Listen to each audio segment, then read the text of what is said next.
Undang-Undang Nomor 11 Tahun 2020 tentang Cipta Kerja yang dinyatakan inkonstitusional bersyarat oleh Mahkamah Konstitusi kini diganti oleh Peraturan Presiden Pengganti Undang-Undang Cipta Kerja.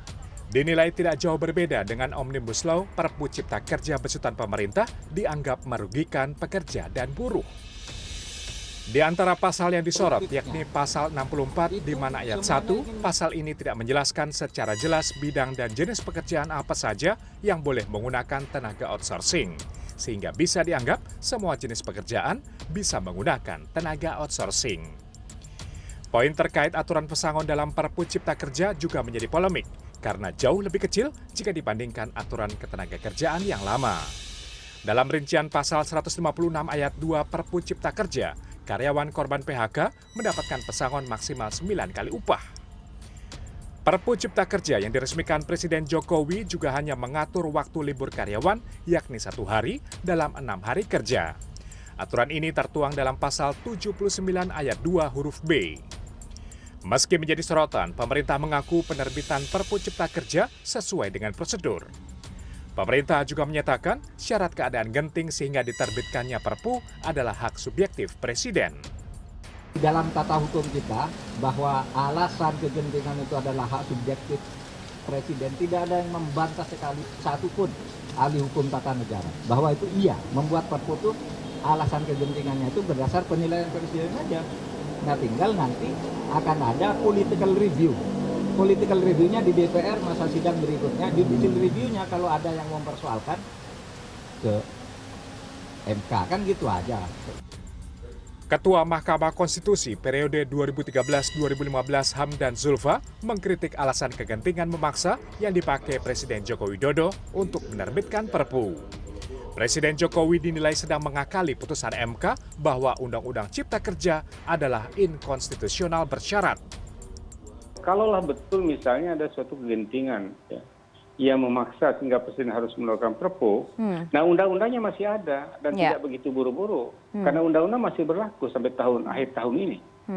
Jadi tidak ada kekosongan hukum di sana. Karena kegentingan memaksa itu bukan satu-satunya alasan untuk mengeluarkan sebuah Perpu. Sementara Asosiasi Serikat Pekerja Indonesia, Mirah Sumirat menilai pemerintah egois dan tidak memperhatikan proses judicial review yang memakan waktu, tenaga, sekaligus biaya. Inilah egonya pemimpin negara yang tidak peka terhadap suara rakyat gitu loh.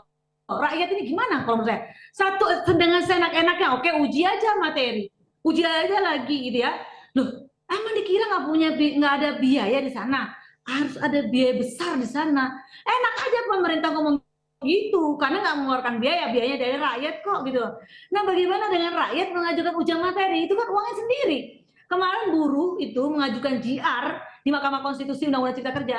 Emang uangnya dari mana? Patungan kita. Kini bola panas Perpu nomor 2 tahun 2022 tentang Cipta Kerja ada di tangan DPR. Dikutip dari CNBC Indonesia, Ahmad Baidowi, Wakil Balik DPR RI dari fraksi P3 menyebut, jika DPR menolak Perpu Cipta Kerja, maka peraturan kembali pada putusan MK bahwa Undang-Undang Omnibus Law harus direvisi. Wakil Ketua DPR Sufmi Dasko Ahmad menilai baru akan mempelajari isi Perpu Cipta Kerja yang dikeluarkan Presiden Joko Widodo usai reses pada 10 Januari mendatang. Sebelumnya pada 30 Desember lalu, Presiden Jokowi menandatangani Perpu nomor 2 tahun 2022 tentang Cipta Kerja untuk menganulir putusan Mahkamah Konstitusi. Pemerintah mengklaim Perpu Cipta Kerja bertujuan untuk melayani percepatan investasi. Perpu juga dibuat jika ada kegentingan yang memaksa. Tim Liputan CNN Indonesia.